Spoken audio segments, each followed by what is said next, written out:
Bagus, tampangmu memang mirip kunyuk, jadi cukup pantas untuk mengisi kerangkeng istana. Prajurit ini melambaikan tangannya. Dua orang prajurit lagi muncul di ambang pintu. Tangkap pemuda rambut gondrong itu. Dia telah menghina adik sang Prabu. Dengan tombak terhunus, kedua prajurit itu melangkah ke hadapan pemuda rambut gondrong. "Sebentar saudara, sebentar," kata si pemuda, sambil pentangkan kedua telapak tangannya ke depan. Selarik sinar halus berhembus ke arah jalan darah kedua prajurit itu, dan semua mata dalam kedai yang tak tahu menahu hal itu hanya menyaksikan bahwa kedua prajurit itu hentikan langkah karena memenuhi permintaan si pemuda. Padahal dua prajurit itu sudah kena totok dari jarak jauh dan berdiri kaku, tak bisa bergerak, tak bisa bicara. "Sebentar, aku mau bicara dulu," kata pemuda rambut gondrong kini pada prajurit yang di pintu. "Bicara apa? Lekas katakan." Seekor lalat terbang dan hinggap di lengan kiri si rambut gondrong. "Ah, lalat ini mengganggu aku yang hendak bicara," kata si rambut gondrong.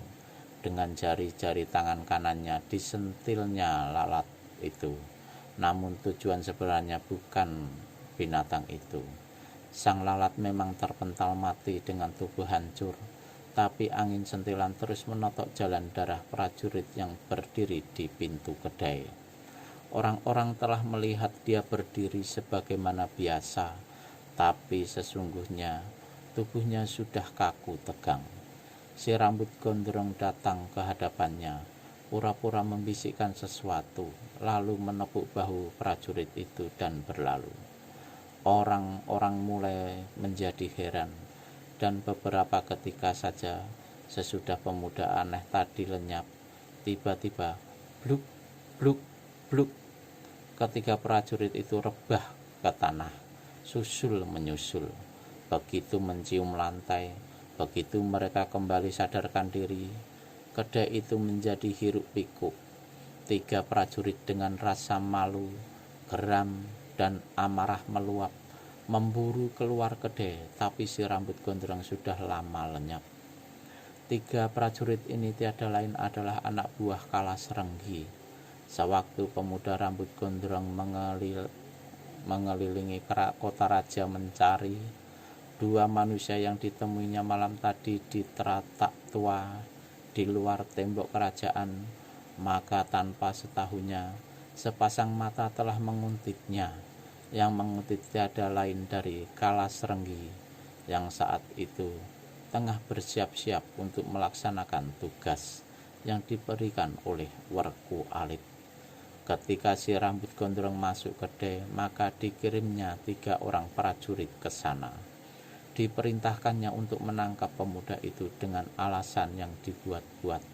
Bila sudah ditangkap, maka pengusutan lebih lanjut siapa adanya pemuda itu akan dilakukan Kalas Renggi sesudahnya dia selesai melakukan tugas dari Werku Alit. Ketika mereka masuk dengan diam-diam, mereka telah mencuri dengar apa yang dipercakapkan si rambut gondrong dengan orang kedai. Ini mereka jadikan alasan untuk menangkap pemuda itu. Namun, karena 3 prajurit ini hanyalah mengandalkan tenaga-tenaga lahir yang kasar, tak mempunyai ilmu dalam, maka dengan mudah si rambut gondrong mempermainkannya. "Kalau Rara Murni adalah adiknya Raja Pajajaran," kata pemuda itu sambil terus juga menyusuri jalan di bawah panas teriknya matahari musim kemarau. Pasti peristiwa penculikannya mempunyai latar belakang yang besar dan buntut panjang. Dia menenadah ke langit. "Ah, cepat benar bergesernya matahari," katanya lagi. Dan ketika dia berpapasan dengan seorang penjual sayur mayur, maka bertanyalah dia, "Bapak, manakah jalan menuju ke lembah Lima Naluk?" Penjual sayur mayur itu menyeka penuh peluh di keningnya terlebih dahulu. Diputarnya badannya sedikit dan dia menunjuk ke ujung jalan. "Ikuti saja terus jalan ini. Jangan mengkol. 5 Naluk sekitar setengah hari perjalanan dari sini." Pemuda yang bertanya mengucapkan terima kasih lalu melanjutkan perjalanannya kembali. Kereta itu bagus dan mungil potongannya. 2 ekor kuda coklat yang menariknya berlari kencang. 4 prajurit terpercaya mengawal kereta ini. 2 orang di depan, 2 lainnya di belakang. Debu menggebu-gebu sepanjang jalan yang mereka lalui. Setelah 2 jam perjalanan meninggalkan kota Praja, jalan yang ditempuh mulai banyak lubang-lubang dan batu-batunya. Kusir memperlambat jalan kereta, terutama ketika melewati pengkolan tajam. Selewatnya sebuah penurunan jalan yang mereka lalui, baik kembali dan menyusuri tepi sebuah kali kecil berair jernih. Prajurit di depan sebelah kanan melambaikan tangan memberi tanda berhenti. Ketika kereta itu berhenti, maka tersibaklah tirai jendela dan sebuah kepala berparas jelita remaja munculkan diri keluar. "Ada apa berhenti?" Suara gadis ini bertanya begitu merdu. Kepala pengawal menjura sedikit dan menjawab, "Kuda-kuda kita perlu diberi minum, Tuan Putri." Rara Murni menutupkan tirai jendela kembali. Kusir turun dari kereta dan membawa kedua ekor kuda coklat ke tepi kali. 6 ekor binatang ini kemudian seperti berebutan memasukkan mulutnya ke dalam air kali yang bening sejuk. Beberapa ketika berlalu, maka rombongan bersiap-siap untuk melanjutkan kembali. Namun belum lagi kusir naik ke atas kereta, 4 orang penunggang kuda muncul di tempat itu. Badan tegap-tegap dan muka mereka tak dapat dikenali karena kepala masing-masing tertutup dengan kerudung kain hitam yang dilubangi bagian matanya. Perjalanan kalian hanya sampai di sini," kata penunggang kuda paling depan. Suaranya berat dan parau, disertai dengan tenaga dalam, sehingga tak mungkin untuk mengenali suaranya yang asli. 4 pengawal kereta yang tahu bahwa manusia-manusia berkerudung kain hitam itu datang bukan dengan membawa maksud baik, segera cabut pedang. Melihat ini, orang yang tadi bicara tertawa mengekeh. "Kalian kunyuk-kunyuk Pajajaran, kalau masih ingin selamatkan batang leher, segeralah tinggalkan tempat ini. Bangsat rendah, berani menghina prajurit kerajaan? Terima pedangku," bentak kepala pengawal. Dia melompat ke depan dan pedangnya berkelebat, berkilauan ditimpa sinar matahari. Manusia berkerudung sentakkan tali kekang kuda dan miringkan badan. Berbarengan dengan itu, kaki kanannya meluncur dengan sangat cepat. Kepala pengawal kereta terpekik, pedangnya lepas dan mental, sedang sambungan sikunya yang dimakan tendangan tanggal dari persendian. Dia mengeluh kesakitan, terbungkuk-bungkuk sambil memegangi sambungan sikunya yang copot. 3 pengawal yang lain tanpa banyak bicara segera menyerbu dan disambuti oleh 3 laki-laki lainnya yang memakai kerudung.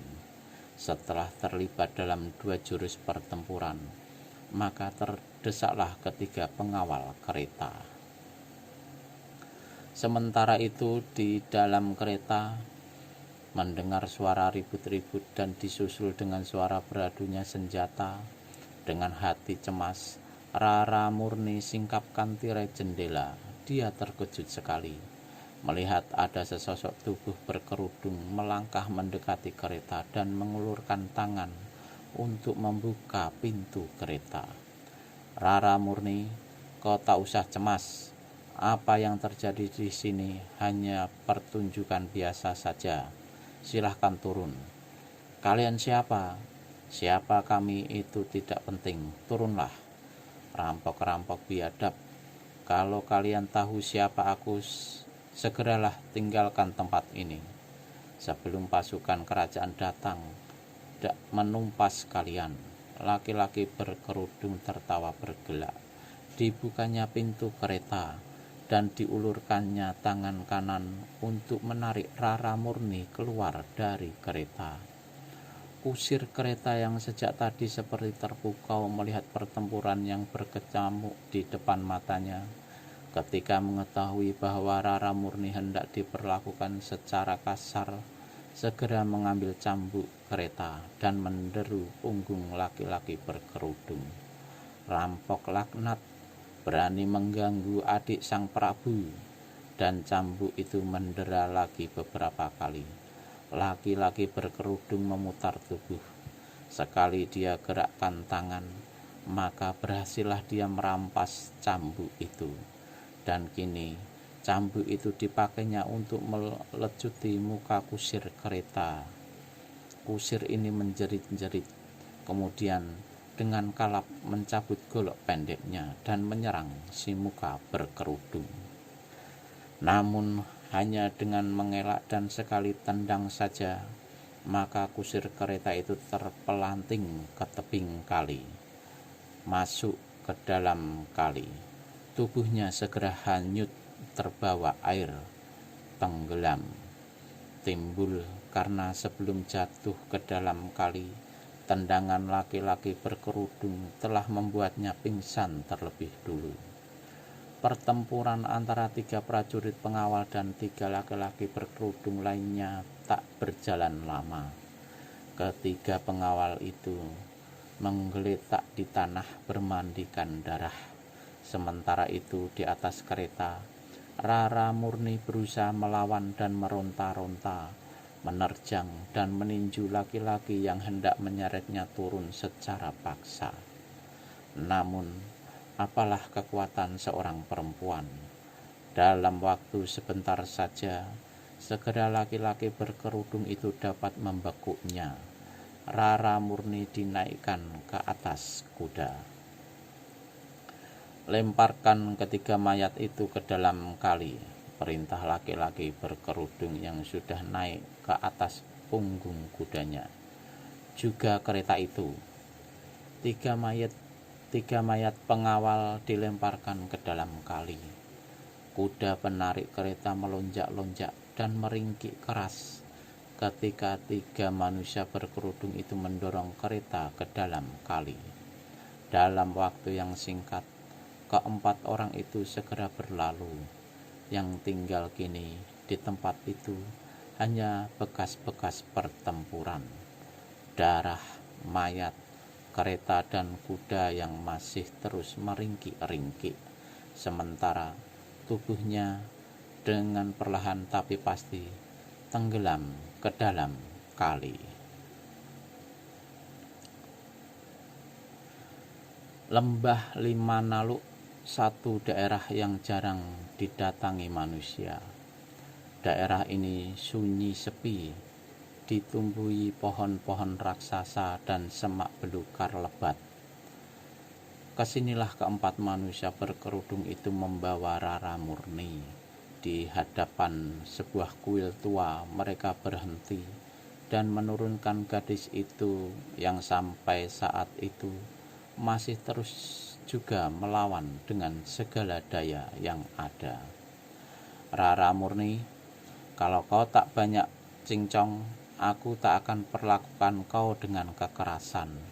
Lepaskan aku, teriak Rara Murni. Masuklah ke dalam kuil sana. Tidak, kata Rara Murni. Berusaha hendak lari, namun tangannya segera kena dicekal. Laki-laki berkerudung yang bertindak sebagai pemimpin 3 orang lainnya berpaling.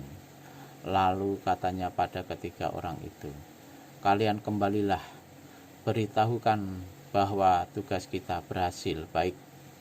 3 laki-laki berkerudung segera lompat kembali ke atas punggung kuda masing-masing dan meninggalkan tempat itu.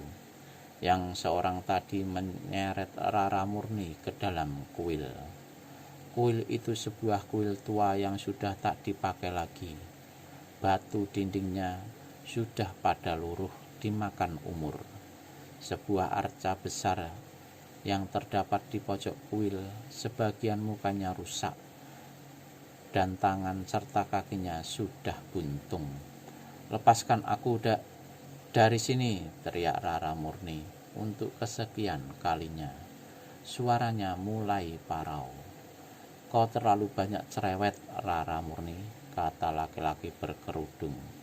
Kedua bola matanya berkilat-kilat memandangi paras dan tubuh gadis itu. Tapi, kata orang ini, kemudian, kau mungkin tak akan banyak ulah bila mengetahui siapa aku. Habis berkata begitu, laki-laki ini membuka kerudung penutup mukanya. Kaget Rara Murni, bukan kepalang. Seperti tak percaya dia akan pandangan kedua matanya. Betapakah tidak, laki-laki berkerudung itu ternyata adalah salah seorang kepala pasukan kerajaan yang cukup dikenalnya, Kala Serenggi. Kala Serenggi tertawa mengekeh. Kau sudah lihat mukaku dan tahu siapa aku. Apa kau juga masih mau cerewet? Apa maksudmu dengan semua ini, Kala Serenggi? Apa maksudku? Kau akan lihat saja nanti. Pengkhianat terkutuk kau, Kala Serenggi. Kau sadar apa akibatnya kalau kakakku mengetahui perbuatanmu ini? Kakakmu tak akan pernah mengetahuinya. Aku akan adukan kau, akan dibuang ke pulau neraka, tempat pengkhianat-pengkhianat kerajaan. Kala Serenggi tertawa lagi. Matanya semakin berkilat-kilat memandangi paras Rara Murni. Memang sesungguhnya sudah sejak lama laki-laki ini secara diam-diam merasa tertarik dan jatuh hati terhadap Rara Murni. Kini berada berdua-dua di tempat sunyi itu, hasrat yang terpendam itu menjadi berkobar-kobar, memanasi darah dan tubuhnya. Mungkin kau tak akan pernah punya kesempatan untuk mengadu, Rara Murni. Kepalamu cukup bagus untuk jadi benda persembahan kepada kakakmu sendiri. Rara Murni terkejut. Apa maksudmu? Kala Serenggi tertawa, tawa yang menjijikkan Rara Murni. Katanya, kalau kau mau menuruti apa yang aku katakan, mungkin aku masih bisa menyelamatkan kau dari kematian. Kau benar-benar pengkhianat terkutuk. Masih dengan tertawa yang menjijikkan itu, Kala Serenggi melangkah maju mendekati Rara Murni. Matanya berkilat-kilat, cuping hidung kembang kempis, dan dadanya bergejolak. Melihat ini, Rara Murni segera melangkah mundur sampai punggungnya membentur dinding kuil. Sebelum dia sempat lari ke pintu, jari-jari tangan Kala Serenggi yang besar-besar dan panas digelorai nafsu telah mencekal lengannya. Kenapa mesti takut? Ujar laki-laki itu. Nafasnya yang keras dan panas menghembus-hembus ke muka Rara Murni. Keparat, lepaskan tanganku, lepaskan, teriak Rara Murni. Tiba-tiba Kala Serenggi menyentakkan tangan itu. Rara Murni tenggelam ke dalam pelukannya yang beringas dan ganas. Ciumannya bertubi-tubi di paras jelita gadis itu. Rara Murni memekik, meronta, dan memekik. Badannya ditekan erat-erat ke dinding kuil oleh Kala Serenggi, membuatnya hampir tak bisa meronta dan menghindarkan kepalanya dari ciuman-ciuman laki-laki itu. Bahkan Rara murni tak bisa berbuat sesuatu apa ketika Kalas Renggi dengan beringasnya menarik kain yang menutupi dadanya. Rara murni memekik lagi ketika badannya digulingkan ke lantai kuil. Kedua kakinya dilecang-lecangkannya, namun lejangan-lejangan ini hanya membuat kain yang dipakainya menjadi turun sampai ke paha. Pemandangan ini membuat nafsu yang sudah menggejolak dalam diri Kalas Renggi jadi mengamuk dengan dahsyat. Rara murni menjerit tiada henti-hentinya, menjerit meski dia tahu bahwa jeritan itu tak ada artinya bagi Kalas Renggi, menjerit meskipun tahu bahwa dia dalam keadaan begitu rupa tak akan mungkin lagi menyelamatkan diri dan kehormatannya. Dalam nafsu yang mengamuk itu, mendadak Kalas Renggi merasakan sesuatu menyambar di atas punggungnya. Belum lagi dia sempat palingkan kepala untuk melihat benda apa yang menyambar itu, maka terdengarlah suara bergedebukan di lantai kuil. Dan saat bila Kalas Renggi memalingkan kepala, maka terkejutlah dia. Terkejut seperti melihat setan berkepala 7. 3 sosok tubuh bergeletakan di lantai kuil. Bukan saja 3 sosok tubuh yang bergeletakan itu yang mengejutkan Kalas Renggi, tapi terlebih lagi ialah ketika mengenali bahwa ketiga manusia ini adalah anak buahnya sendiri yang tadi disuruhnya kembali ke kota raja untuk memberikan laporan pada Raden Werku Alit bahwa tugas penculikan atas diri Rara Murni telah dilaksanakan. Nafsu yang membara di tubuh Kalas Renggi dengan serta-merta mengendur dan lenyap sama sekali. Perlahan-lahan, laki-laki ini berdiri dan meninggalkan Rara Murni yang tadi hampir saja menjadi mangsa kebejatannya.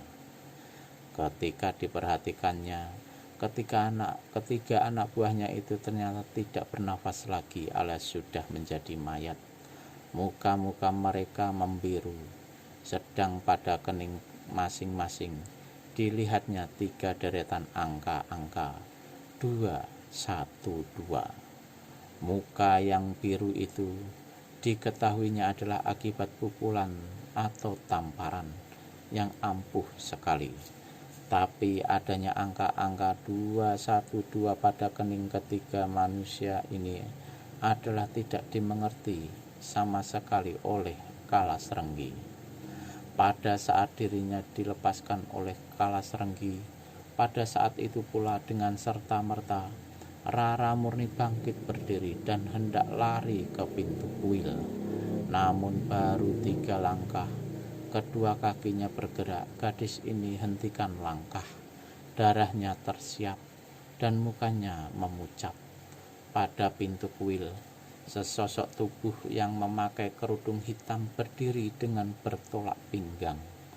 Tak bisa tidak, pastilah manusia ini anak buah Kalas Renggi juga, pikir Rara Murni. Kalas Renggi sendiri ketika melihat bayangan seseorang di pintu kuil cepat menoleh, dan kembali mukanya dilanda rasa terkejut. Dia tidak kenal dengan manusia berkerudung di pintu itu, tapi dia pasti betul bahwa laki-laki ini bukanlah orangnya, tapi kerudung yang dikenakannya adalah kerudung salah seorang anak buahnya yang telah menemui ajal dengan cara yang aneh itu. Bukan tidak mustahil manusia ini pula lah yang telah menematkan riwayat 3 anak buahnya itu. Meski amarahnya tidak terkirakan, namun Kalas Renggi tidak mau bertindak gegabah. Sepasang matanya memandang tajam-tajam seperti menembus kerudung yang menutupi kepala sosok tubuh manusia yang berdiri di pintu kuil itu. "Tamu tak diundang, silahkan buka kerudung," kata Kalasrenggi. Orang di pintu menyeringai di balik kerudung hitamnya. Lalu terdengarlah suara tertawanya. Mula-mula mengekeh perlahan, tapi kemudian menjadi tawa bergelak yang menggetarkan gendang-gendang telinga, serta menggetarkan dinding-dinding kuil tua itu. Kalasrenggi bersiap-siap dengan tenaga dalamnya dan berlaku waspada. Kalau suara tertawa manusia ini dapat menggetarkan gendang-gendang telinga, bahkan menggetarkan dinding kuil, maka ini suatu pertanda bahwa siapapun adanya manusia ini, dia bukanlah orang sembarangan. Dan semakin yakin Kalasrenggi bahwa orang inilah yang telah menewaskan ketiga anak buahnya, akan Rara murni. Kalau tadi hatinya kecut dan takut melihat munculnya manusia berkerudung ini, maka setelah mengetahui dia bukanlah di pihaknya Kalasrenggi, diam-diam Rara murni menjadi sedikit lega hatinya. Tapi dia tak tahu apakah manusia yang baru datang ini adalah tuan penolongnya, ataukah seseorang yang lebih bejat dan terkutuk dari Kalasrenggi. Dalam pada itu, dia sendiri masih belum dapat melihat tampang orang ini. Hati Kalasrenggi serasa dibakar karena ucapannya disaluti dengan suara tertawa macam begitu oleh si kerudung hitam. Maka berkatalah dia dengan menunjukkan nyali besar, "Kalau kau tak mau buka kerudung, terpaksa aku turun tangan." Orang berkerudung hentikan tertawanya dan dia buka mulut menyahuti diri. Diri manusia tidak diukur dari tampangnya, tapi dari hatinya. Bila dia seorang prajurit, maka kejujuran hati, kesetiaan, dan baktinya pada kerajaanlah yang menjadi ukuran. Merah paras Kalasrenggi mendengar kata-kata ini. Si kerudung hitam tertawa bergumam dan berpaling pada Rara murni dan berkata, "Bukan begitu, Tuan Putri Rara murni?" Rara murni tak menyahuti, tapi dia menjadi terkejut karena tak menyangka kalau si laki-laki itu tahu namanya, dan beratlah dugaannya bahwa laki-laki ini adalah orang dalam juga, orang kerajaan juga, entah pengkhianat, entah seorang penolong. Tapi kalau dia bermaksud menolong, mengapa mesti pakai kerudung hitam segala?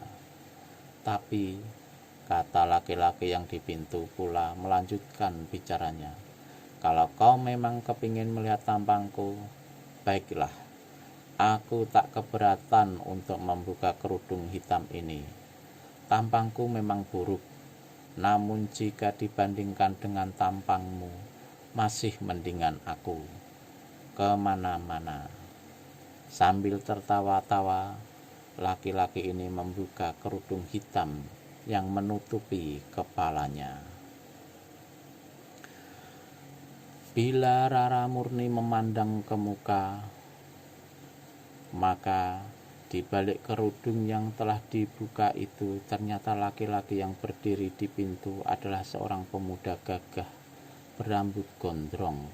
Meski tertawanya tadi mengekeh dan bergelak, namun parasnya yang gagah itu condong kepada paras anak-anak. Sebaliknya, begitu menyaksikan tampang manusia di depannya, kedua mata Kalasrenggi menyipit, kulit mukanya mengernyit, otaknya berputar dengan cepat, mengingat-ingat di mana dia pernah melihat pemuda ini sebelumnya. Dan secepat dia ingat, maka menggeramlah Kalasrenggi. Pemuda yang di hadapannya saat itu tak lain daripada pemuda yang malam tadi telah berteduh di teratak di luar kota Praja sewaktu hari hujan lebat dan sewaktu dia tengah bicara dengan Werku Alit. Juga pemuda inilah yang kemudian ditotok Werku Alit dan dia sendiri menghadiahkan satu tendangan. Ingat siapa aku? Saudara, apa urusanmu dalam hal ini? Bentak Kalasrenggi garang. Tangan kirinya menyelinap ke balik pinggang di mana tersisip sebilah keris.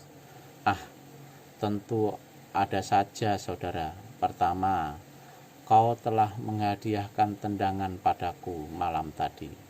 Enak juga tendangan itu. Hehehehehe. Lalu, aku tidak begitu suka pada manusia-manusia yang bersifat ular, kepala dua, pengkhianat besar, serta tukang rusak kehormatan perempuan. Apa itu kurang cukup untuk bikin urusan denganmu? Kalasrenggi menggumam. Jadi hari ini aku berhadapan dengan seorang pendekar budiman, Satu hal yang menyenangkan sekali. Habis berkata begini, Kalasrenggi keluarkan suara berdengus dari hidungnya. Terangkan dulu, siapa kau nama? Katanya kemudian. Ah, kau kelewat ramah, tanya-tanya segala nama. Namaku sudah kutuliskan pada kening ketiga anak buahmu, jawab si pemuda pula. Kalasrenggi tertawa mengejek. Baru kali ini aku bertemu manusia yang namanya adalah 3 buah angka. Angka-angka gila. Si pemuda tertawa. Angka-angka itu mungkin gila, tapi tidak segila pengkhianat macam kau, Kalasrenggi. Kau sudah tahu namaku. Kenapa tidak lekas kabur tinggalkan tempat ini? Apa kabur dari sini? Lalu kau teruskan maksud busukmu terhadap Tuan Putri Rara Murni. Aku tidak sebodoh dan sepengecut yang kau sangka, Kalasrenggi. Kalau begitu, kau punya nyali, tahan ini, bentak Kalasrenggi garang. Dengan satu lompatan cepat, Kalasrenggi lancarkan serangan tangan kosong. Tapi serangan yang hebat itu dapat dielakkan lawan dengan mudah, bahkan sambil bersiul dan tertawa-tawa. Kalasrenggi, kalau mau baku jotos jangan di dalam sini, mari keluar, kata si pemuda rambut gondrong atau pendekar 212 Wiro Sableng. Sengaja dia berkata begitu karena khawatir dalam pertempuran nanti Rara Murni yang juga berada di ruangan itu akan mendapat celaka. Tak usah banyak mulut. Kau harus mampus disaksikan ketiga mayat anak buahku, bentak Kalasrenggi pula. Untuk kedua kalinya, kepala pasukan Pajajaran yang berkhianat ini menyerang lebih hebat dari tadi. Tiba-tiba orang yang diserangnya lenyap dari hadapannya. Kemudian di belakangnya terdengar suara siulan. Aku di sini, Kalasrenggi. Mengapa menyerang tempat kosong? Kalasrenggi kertakkan rahang.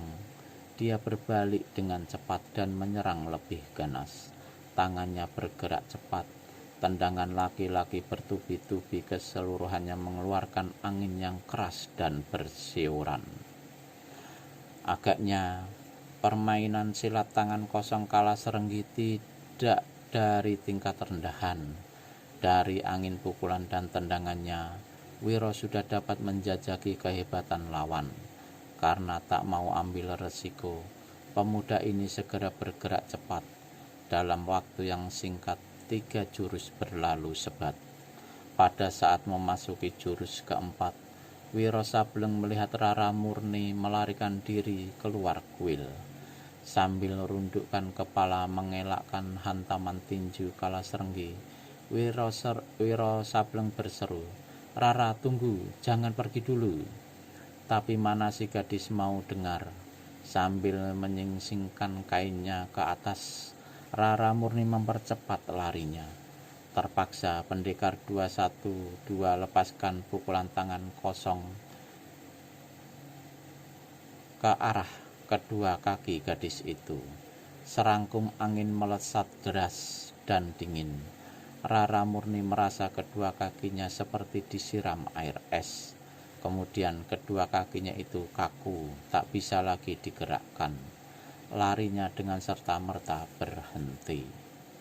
Melihat lawan melakukan dua gerakan sekaligus, maka kesempatan ini dipergunakan oleh Kalasrenggi untuk membobolkan pertahanan lawan. Tendangan kaki kanan dan tinju kiri kanan menyerang menyusul ke tempat-tempat terlemah dari Wiro Sableng. Namun dengan membentak keras dan berkelebat cepat, ketiga serangan lawan dapat dikelit oleh pendekar 212. Penasaran sekali, Kalasrenggi memburu lagi dengan satu serangan berantai. Kali ini pada saat tangan kanan Kalasrenggi memukul ke depan, pendekar 212 sengaja menyongsongkan badan datangnya dengan lengan lawan. Maka beradulah lengan dengan lengan. Kalasrenggi terpekik, tubuhnya terpelanting ke belakang sampai punggungnya menghantam dinding kuil. Lengan kanannya yang beradu dengan lengan lawan kelihatan biru dan bengkak besar. Sakitnya bukan alang kepalang, karena tadi Wiro Sableng melayaninya seperti acuh tak acuh. Kalasrenggi tidak menduga kalau kehebatan lawan demikian lihainya. Sesudah mengurut lengannya yang bengkak biru serta mengalirkan tenaga dalam ke bagian yang terpukul itu, maka kemudian Kalasrenggi dengan tangan kirinya mencabut sebilah keris dari balik pinggang. Senjata ini sebuah senjata pusaka juga rupanya, karena memancarkan sinar membiru. Tanpa banyak bicara, kepala pasukan Pajajaran itu segera lancarkan serangan dahsyat. Kalasrenggi memang seorang kidal, dan permainan kerisnya juga sudah mencapai tingkat yang matang. Apalagi dengan mempergunakan tangan kiri itu, maka serangan-serangannya sukar diduga. Namun demikian, pendekar 212 sudah punya rencana sendiri terhadap manusia kepala dua ini. Dibiarkan dielakkannya saja untuk beberapa lamanya serangan-serangan keris Kalasrenggi. Kepala pasukan pengkhianat ini semakin gemas dan geram. Dipercepatnya gerakannya, namun tetap saja tiada mencapai hasil yang dikehendakinya. "Pegang senjatamu erat-erat, Kalasrenggi," kata pendekar 212 memberi ingat. Kalasrenggi masih belum mengerti apa maksud ucapan lawannya itu. Bahkan dia sama sekali tidak dapat melihat dengan jelas gerakan kedua tangan Wiro Sableng. Tahu-tahu saja dirasakannya keris pusakanya terlepas dari tangan. Laki-laki ini mengeluarkan seruan tertahan, memandang dengan tak percaya pada tangan kirinya yang kosong. Wiro tertawa mengekeh dan melompat ke depan. Tangan kanannya terkembang seperti hendak mencengkeram. Muka Kalasrenggi yang diserang cepat merunduk dan berusaha menyodokkan lipatan sikunya ke sikut lawan. Tapi kali ini Kalasrenggi tertipu. Tangan yang menyerang dan hendak mencengkeram itu hanya gerakan palsu belaka, tanpa dapat dikelit lagi oleh Kalasrenggi.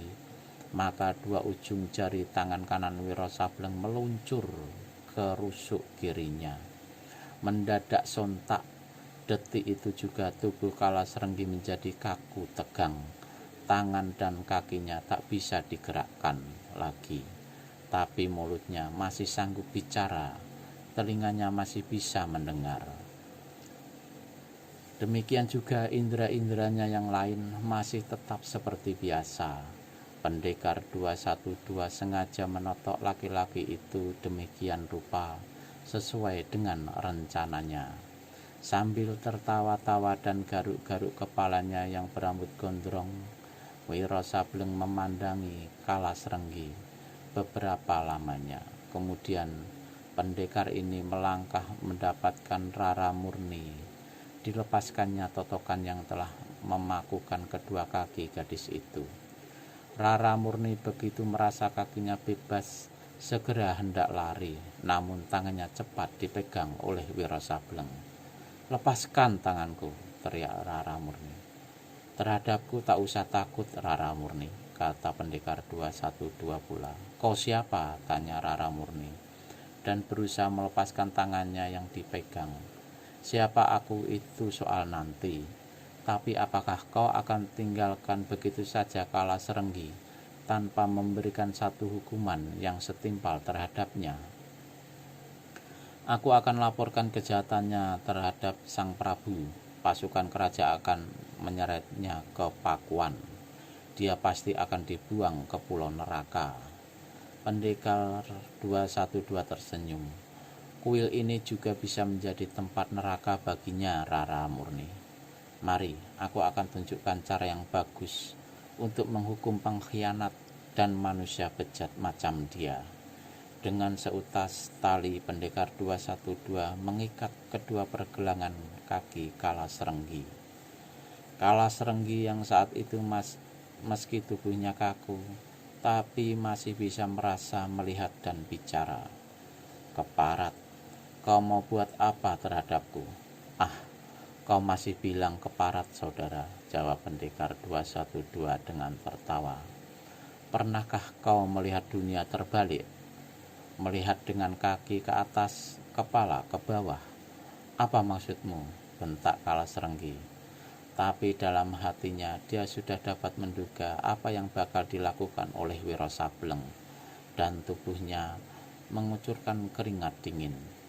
"Apa maksudku? Kita akan segera saksikan sama-sama, Kalasrenggi," kata Wiro pula.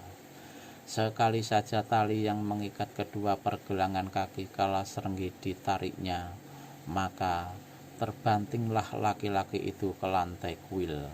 Kutuk serapah dan keluh kesakitan bersemburan dari mulut Kalasrenggi. "Sudahlah, jangan memaki-maki juga, tak ada gunanya," kata pendekar 212. Dia memandang ke atas atap kuil, dan dilihatnya sebuah tiang yang membentang memalang di bawah atap. Ujung tali yang dipegangnya dilemparnya ke atas.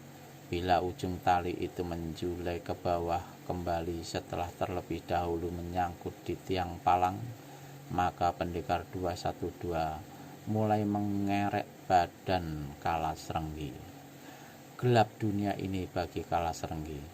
Dalam tempo yang singkat, mukanya menjadi sangat merah karena darah yang mengalir tubuh memberati mukanya. Laki-laki ini coba meronta, tapi tubuhnya kaku, tak bergerak.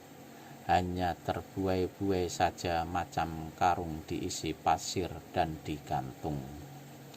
Yang bisa dilakukan Kalasrenggi hanya memaki dan memaki. Tiada habisnya dia menjadi letih sendiri. Pendekar 212 tertawa mengekeh macam kakek-kakek. Dia berpaling pada Rara Murni sebentar, lalu bertanya pada Kalasrenggi, "Bagaimana? Indahkah dunia ini bila dilihat terbalik?"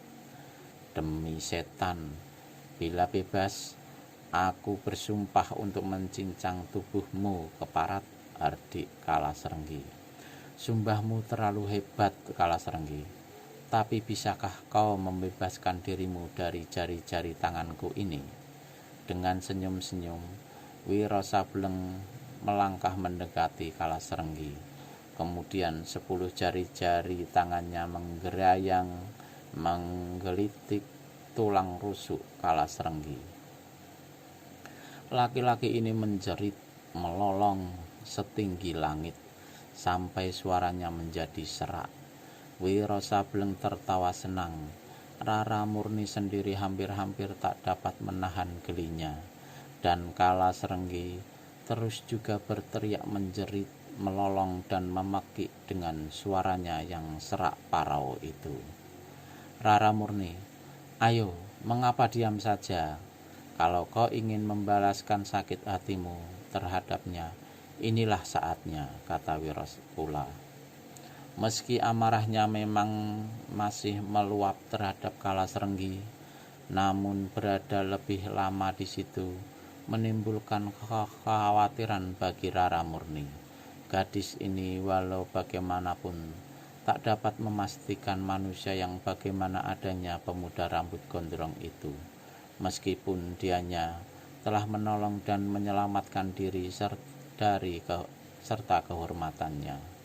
Karenanya, tanpa banyak bicara, menyahuti ucapan Wiro Sableng tadi, juga tanpa membuang waktu, Rara Murni segera lari meninggalkan kuil itu.